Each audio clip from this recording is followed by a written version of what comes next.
Hello, students. Welcome to Max Academy. So today we are going to study about our first chapter of the chemistry, chemical reactions and equations. तो इस chapter में हम क्या क्या पढ़ने वाले हैं कि केमिकल रिएक्शन क्या होती है। सबसे पहले तो ये केमिकल इक्वेशन क्या होती है, ठीक है।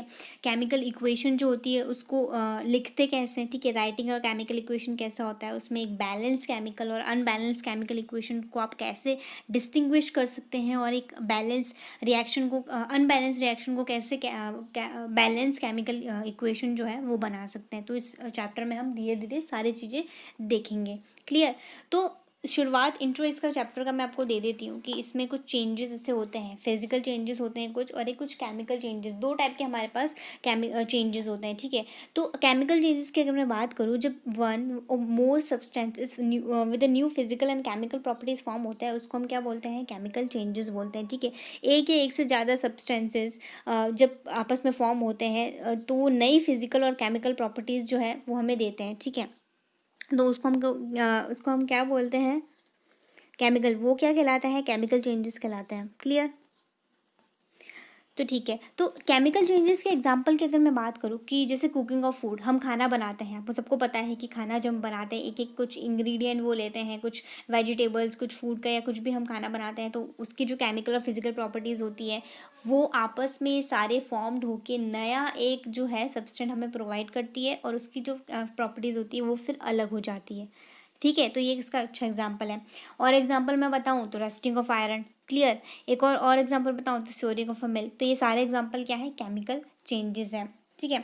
तो आपके सामने स्क्रीन पे आपको एक एग्जाम्पल दिखाई दे रहा होगा कि ये यहाँ पे क्या हो रहा है कि आयरन जो है, ठीक है, ये आयरन है हमारा, आपको पता है, वो कॉपर सल्फेट के साथ फॉर्म होके क्या प्रोवाइड कर रहा है हमें, आयरन सल्फेट, ठीक है, और कॉपर दे रहा है वापस, ठीक है। तो अभी यहाँ पे देखा कि यहाँ पे आपको पता चल रहा है कि कॉपर सल्फेट जो है वो ब्लू कलर का है, ठीक है, ब्लू कलर का होता है। फिर ये दोनों आपस में मिलके नया सब्सटेंस जो फॉर्म कर रहे हैं वो कर रहे हैं आयरन सल्फेट, ठीक है। कौन सा कर रहे हैं, iron sulphate, ferrous sulphate, sorry, कौन सा कर रहे हैं, फेरस सल्फेट, नया आइटम जो हमें मिल रहा है, और इसकी जो प्रॉपर्टी होती है वो ग्रीन कलर की होती है। तो देखा, इनकी जो आपस में फॉर्म होके जब भी एक या एक से ज़्यादा सब्सटेंसेस नए हमें फिजिकल और केमिकल प्रॉपर्टीज जो इनकी जब फॉर्म होती है तो उसको हम केमिकल चेंजेस बोलते हैं, ठीक है। न्यू सब्सटेंस इसकी प्रॉपर्टी में आगे जैसे नया सब्सटेंस फॉर्म होना, एनर्जी इन्वॉल्व होना, परमानेंट चेंज टेक्स प्लेस, ये सारी इसकी प्रॉपर्टी होती है।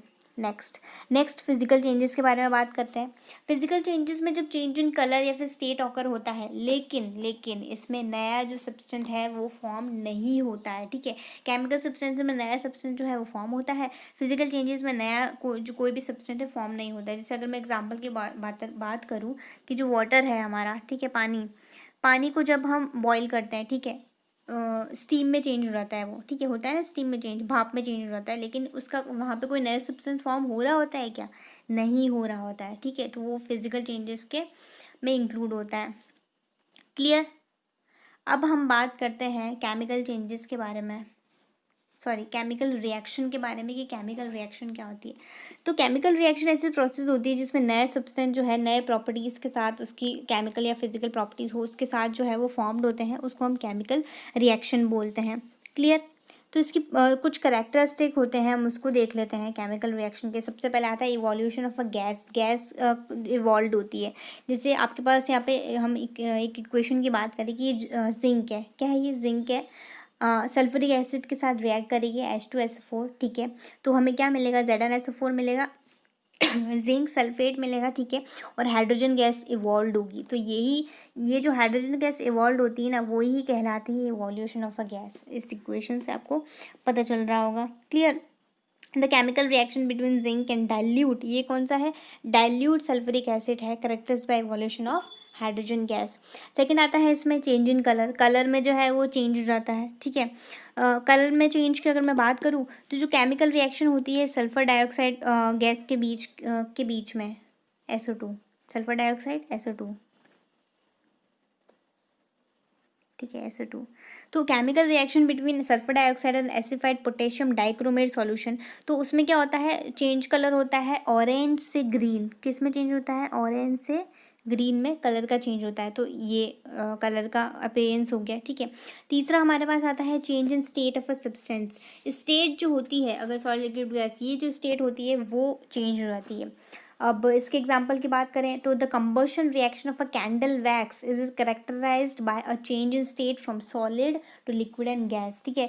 अगर वैक्सिंग ऑफ अ कैंडल की मैं बात करूँ तो उसकी जो याद होगा आपको कि जब वैक्सिंग ऑफ कैंडल जो होता है तो उसकी जो स्टेट में चेंज आता है, सॉलिड से लिक्विड या फिर गैस में वो कन्वर्ट हो जाती है, ठीक है।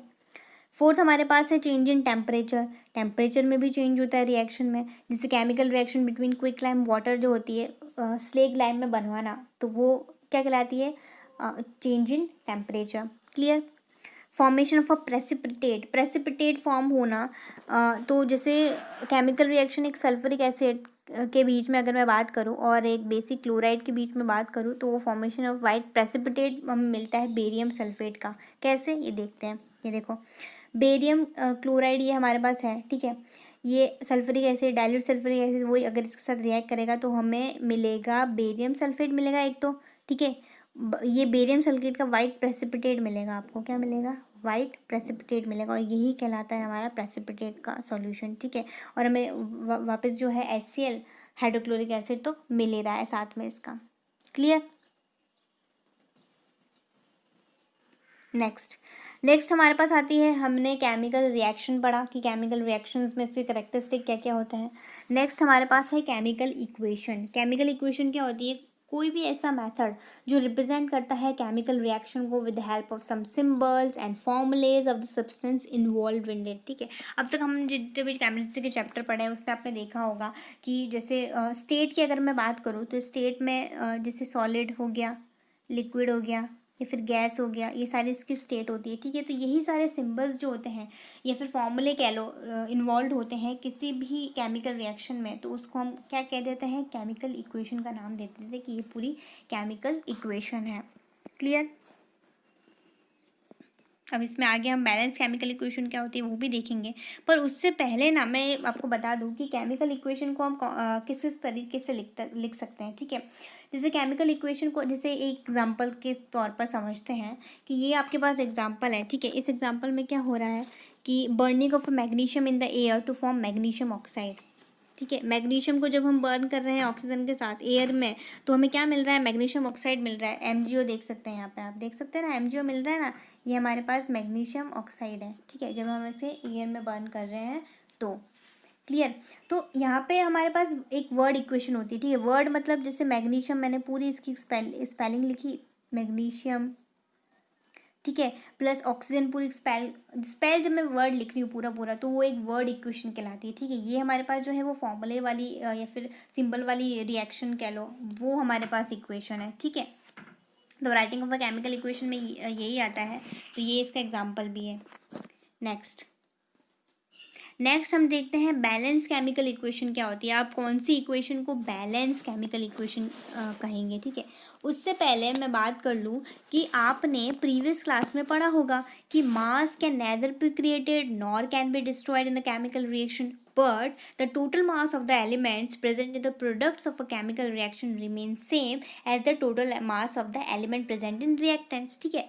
तो मतलब कहने का मतलब क्या हुआ कि पिछली क्लास में हमने पढ़ा था कि जो मास जो है वो नहीं क्रिएट हो सकता है, नहीं उसको नष्ट किया जा सकता है, ठीक है, किसी भी केमिकल रिएक्शन में। तो फिर क्या होगा कि जो टोटल मास होगा ना, जितने भी एलिमेंट प्रोड्यूस होंगे, प्रोडक्ट्स जो होंगे एलिमेंट्स के प्रेजेंट होंगे केमिकल रिएक्शन में, वो सेम रहेंगे जो भी टोटल मास होगा ना रिएक्टेंट्स में, ठीक है। तो अब रिएक्टेंट्स और प्रोडक्ट कहाँ से आ गए भाई, आप ये सोच रहे होंगे। तो हमने चलो इसी इक्वेशन में देख लेते हैं कि रिएक्टेंट्स क्या होते हैं और प्रोडक्ट्स क्या होते हैं आगे बढ़ने से पहले। जैसे आपके पास सामने एक इक्वेशन दे रखी है, ठीक है, क्या है, Zn प्लस सॉलिड, ठीक है। ये एस जो साइन है, मैं साइंस के बारे में भी अभी आपको बताऊंगी, उससे पहले मैं रिएक्टेंट बता रही हूँ। तो रिएक्टेंट्स हमारे ये हो गए जिंक और dilute sulphuric acid, the substance which take part in a chemical reaction, जो सब्सटेंस केमिकल रिएक्शन में पार्ट लेते हैं, ठीक है, वो हमारे रिएक्टेंट्स कहलाते हैं। और the substance produce as a result of a chemical reaction, तो रिजल्ट के तौर पर जो हमें प्रोडक्ट्स मिलते हैं वो हमें क्या कहलाते हैं, वो प्रोडक्ट्स ही कहलाते हैं। जिंक सल्फेट जैसे हाइड्रोजन मिल रहा है ना, तो ये दोनों हमारे क्या हो गए, प्रोडक्ट हो गए। और जिंक प्लस डाइल्यूट H2SO4 ये हमारे क्या हो गए, क्या हो गए, ये हमारे रिएक्टेंट्स हो गए। अब देखो एस का साइन की अगर मैं बात करूँ तो ये हमारा होता है सॉलिड, ठीक है। ये आप एस का साइन जो देख रहे हैं ना, ये वाला, ये हमारा डिफाइन करता है सॉलिड। सिंबल्स जो होते हैं इसमें वो क्या क्या होते हैं, एल पे जो होता है वो हमारा होता है लिक्विड, क्लियर। एल पे हमारा कहता है लिक्विड। ये एक क्यू जो है वो हमारा पास है एक्वस सॉल्यूशन, कौन सा है, एक्वस, ठीक है। यहाँ पे भी एक्वस है। अब ये जो साइन है वो गैस का साइन है, किसका साइन है, गैस का साइन है, ठीक है। गैस प्रोड्यूस हो रही है इस रिएक्शन में, वो हम कह सकते हैं। और प्रेसिपिटेट का जो फॉर्म होता है, वो प्रेसिपिटेट का जो साइन होता है ना, वो कैसे होता है, वो ऐसे होता है, डाउन की तरफ जो होता है ना, वो होता है हमारा प्रेसिपिटेट का साइन। किसी भी केमिकल इक्वेशन को जब हम लिखते हैं तो इन सब चीज़ों का, फैक्टर्स का आपको ध्यान रखना होता है, ठीक है। क्लियर, आगे आपको समझ में कि कैसे क्या लिखते हैं और कौन कौन से इसमें सिंबल्स क्या क्या होते हैं। चलिए, तो एक बैलेंस केमिकल इक्वेशन की अगर हम बात कर रहे थे कि बैलेंस केमिकल इक्वेशन में क्या हो गया कि जो नंबर ऑफ रिएक्टेंट्स जितने हैं उतने ही अगर नंबर ऑफ प्रोडक्ट हैं तो हमारी कोई सी भी इक्वेशन बैलेंस कहलाएगी। चलिए इसमें चेक करके मैं बताती हूँ बैलेंस है या नहीं। जिंक के आइटम्स कितने देख लो। हाँ, एक और चीज़ की अगर मैं एक अदर वर्ड्स में बात करूँ तो the number of atoms of each elements remains the same before and after a chemical reaction, ठीक है। तो जितने भी जैसे जिंक में काउंट करते हैं कितने, यहाँ पे 1 है, जिंक के भी यहाँ पे 1 है, equal equal, L H is equals to R H is हो रहा है, डन, ओके। नेक्स्ट देखते हैं हाइड्रोजन के। हाइड्रोजन के यहाँ पे कितने हैं, 2 हैं, यहाँ पे भी हाइड्रोजन के 2 है, तो zinc check, hydrogen check. Next sulphur के देखते हैं। सल्फर के यहाँ पे 1 है, सल्फर के यहाँ पे 1 है, सल्फर चेक, ठीक है। नेक्स्ट देखते हैं ऑक्सीजन के। ऑक्सीजन के यहाँ पे 4 है, ऑक्सीजन के यहाँ पे भी जाके, और ऑक्सीजन भी चेक। तो इसका मतलब ये इक्वेशन एक बैलेंस इक्वेशन है, क्योंकि नंबर ऑफ रिएक्टेंट्स जितने भी एलिमेंट के हैं, चाहे वो जिंक हो, हाइड्रोजन के हो, सल्फर के हो और ऑक्सीजन के हो, चारों के चारों जो है वो सेम है as a reactant, as a product. तो हम ये कह सकते हैं कि L H is equals to R H S, ठीक है। H is equals to R S S. आया तुम्हें समझ में सबको। जैसे यहाँ पे भी मैंने टेबल में भी बता रखा है कि जिंक के 1 थे तो प्रोडक्ट में भी 1 थे, हाइड्रोजन के रिएक्टर में 2 थे तो प्रोडक्ट में भी 2 थे, सल्फर के 1 थे तो प्रोडक्ट में भी 1 थे, ऑक्सीजन के 4 थे तो प्रोडक्ट में भी 4 थे।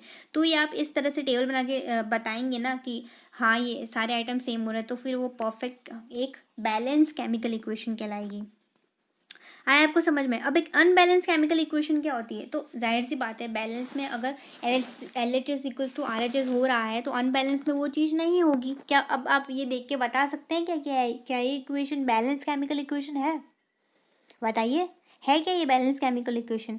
तो अनबैलेंस में क्या होता है कि if the number of items of each element in reactants is not equal to the number of items of each element present in the product, तो वो इक्वेशन क्या कहलाती है, अनबैलेंस केमिकल इक्वेशन। जी हाँ बिल्कुल।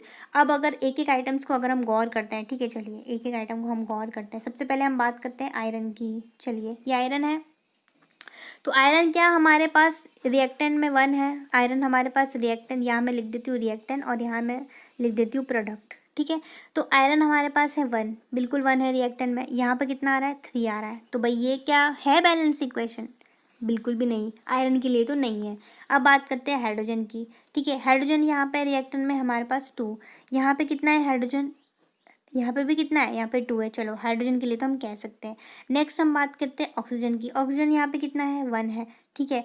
यहाँ पे 1 है ऑक्सीजन और यहाँ पे कितना है, 4 है। ऑक्सीजन के लिए है, नहीं है। तो ये क्या ये बैलेंस इक्वेशन कहलाएगी, बिल्कुल भी नहीं। ये इक्वेशन जो है वो बैलेंस इक्वेशन नहीं है, ये अनबैलेंस इक्वेशन है। अब बैलेंस करने के लिए क्या करेंगे हम, चलिए वापस से हम लिखते हैं रिएक्टेंट और यहाँ लिखते हैं हमारा प्रोडक्ट। और सबसे पहले एक एक आइटम की बात करेंगे। आइटम सबसे पहले हमारे पास आयरन आ रहा है, तो आयरन को मैं इक्वल करने के लिए क्या करूँ, यहाँ पे तो 3 आ रहा है, तो आयरन को इक्वल करने के लिए मैं क्या करती हूँ, चलो आयरन से पहले हम ऑक्सीजन को करते हैं। चलो पहले ऑक्सीजन को करने की कोशिश करते हैं।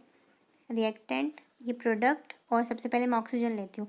ऑक्सीजन हमारे पास यहाँ पे रिएक्टेंट में 1 है, ठीक है, यहाँ पे 4 आ रहा है। तो अगर मैं इसको 4 से मल्टीप्लाई कर दूंगी तो क्या हमारी बैलेंस हो जाएगी, ऑक्सीजन यहाँ पे 4 हो जाएगा और यहाँ पे भी 4 हो जाएगा, हो गया ना 4। तो मतलब ये यहाँ पे मैं कर देती हूँ 4, 4H2 हो गया, ठीक है। क्या हो गया, 4H2 हो गया। तो अब 4H2 होने से मेरे पास हाइड्रोजन कितनी आ गई भाई, हाइड्रोजन कितनी हो गई, 4 टू 8, 8 हो गई रिएक्टेंट में। और यहाँ पे मेरे पे 2 ही है, तो यहाँ पे अगर मैं 4H2 कर दूंगी, यहाँ पे मैं 4 से मल्टीप्लाई कर दूंगी तो हाइड्रोजन कितनी भी हो गई, 8 हो गई ना। अब मैं बात करती हूँ आयरन की। आयरन मेरे पास कितनी बची भाई, यहाँ पे 3 आ रहा है, तो अगर मैं इसको यहाँ पे 3 से मल्टीप्लाई कर दूंगी तो 3 Fe हो जाएगा। तो यहाँ पे भी 3 और यहाँ पे भी 3। तो अब आप ये कह सकते हैं 4 = 4, 8 = 8, 3 = 3। तो अब ये आप ये कह सकते हैं कि ये इक्वेशन जो है वो एक केमिकल इक्वेशन बन गई है, बिल्कुल बन गई है, ठीक है। तो फाइनल जो हमारे पास इक्वेशन आई है वो हमारे पास कौन सी इक्वेशन आई है, ठीक है, 3Fe। फाइनल इक्वेशन क्या बन के आई है, 3Fe प्लस 4H2O गिव्स, क्या देगा हमें, Fe3O4 प्लस 4H2, ठीक है। ये इक्वेशन हमारे पास फाइनल बन के आई। तो यहाँ पर आप देख सकते हैं कि 3 है, ठीक है, 4 2 8 है, ठीक है, O4 है और यहाँ पे भी O4 है। तो ये हमारी एक बैलेंस केमिकल इक्वेशन हो गई। तो ठीक है गाइस, होप सो मैंने आपको बहुत अच्छे से एग्जांपल देके समझाने की कोशिश करी है। तो आपको समझ में आ गया होगा कि एक बैलेंस और अनबैलेंस केमिकल इक्वेशन में क्या अंतर होता है। और अगर आपके पास एक ऐसी ही कोई अनबैलेंस केमिकल इक्वेशन आ जाती है तो आपको किस तरह से उसको बैलेंस बनाना है, तो अगर आप इसकी प्रैक्टिस करेंगे तो बिल्कुल आपको समझ में आ जाएगा। चलिए नेक्स्ट बार मिलते हैं, अगली वीडियो में है। Thanks for watching. तो ओवरीज में एस्ट्रोजन का काम क्या होता है, female sex organs and secondary sex characteristic like mammary glands and uterine growth, ठीक है। और प्रोगेस्टेरोन का काम क्या होता है, उसमें प्रोगेस्टेरोन में release of oven and maintenance of pregnancy, ठीक है। मेल में जो होती है ग्लैंड होती है टेस्टीज होती है, टेस्टोस्टेरोन जो होती है वो हार्मोन होता है इसमें। Male sex organ and secondary sex character जैसे मस्टैचेस, बियर्ड, वॉइस, इन सबको कंट्रोल करने के में काम आती है, ठीक है। तो यहाँ से आप इस डायग्राम में देख सकते हैं androgen glands, pancreas, thyroid gland, pituitary gland, दोनों में लगभग सेम ही जगह होती है, खाली अंतर होता है तो टेस्टिस और ओवरीज का। क्लियर।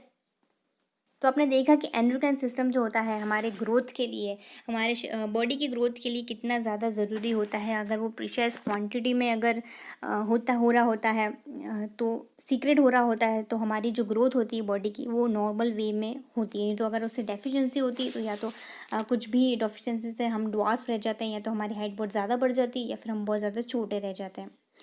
क्लियर। तो आज की वीडियो में इतना ही, हम इस चैप्टर को कंट्रोल एंड कोऑर्डिनेशन को ख़त्म कर चुके हैं। Hope you like this video. Thank you.